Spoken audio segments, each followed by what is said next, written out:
নমস্কার। আজ সানডে, তো সানডে মানে স্পেশাল জিনিস আজকে বানিয়েছি, সেটা দেখাবো। আর একটু শশা কেটেছি, সেটা নিয়ে নিচ্ছি।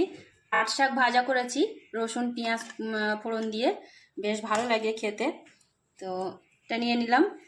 তো আজকে স্পেশাল হচ্ছে এই যে কচুরলতি, বড় বড় চিংড়ি মাছ দিয়ে কচুরলতি। এই কচুরলতির ভিডিও আমি আগেই দিয়ে দিয়েছি, আর এইভাবে রান্না করলে না খুব ভালো লাগে খেতে। আর আছে চিকেন। তো আমার ছেলে মেয়ে একটু চিকেনটাই খায়, অন্য মাংস তো খায় না।